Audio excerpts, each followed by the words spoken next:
Men's mental health is often overlooked and brushed under the rug. Although men make up 50% of the population, they account for nearly 80% of suicides.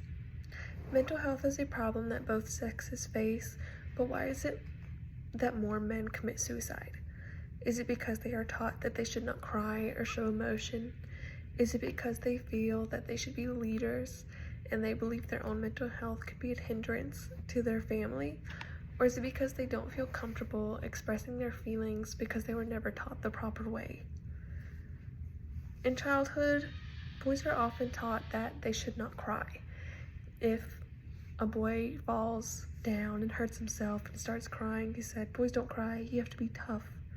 You have to be strong strong like your dad," or they're just taught not to show their emotions and that they should bottle it in. And even though they are young at this age, it grows with them and can negatively impact their lives as they don't feel comfortable expressing their feelings because boys don't cry. Men are less diagnosed than women. This is partially because men have different symptoms than women, and men are also less likely to seek the care of a doctor. They often, instead of seeking care of the doctor, they turn to different things to cope. Men also have higher instances of substance abuse. This is a coping mechanism for mental health problems, and they often seek other ways to make themselves feel better rather than seeking professional help. They may feel embarrassed or just uncomfortable expressing their emotions. They may not even understand what they're feeling or why, because they were never taught any differently. Another reason that men may commit suicide more than women is because they choose more violent acts in doing so. More women attempt to commit suicide, but more men succeed in committing suicide. A reason they might choose a violent act of suicide is because they are taught to be a man. Maybe they just want to get it over with and be a man.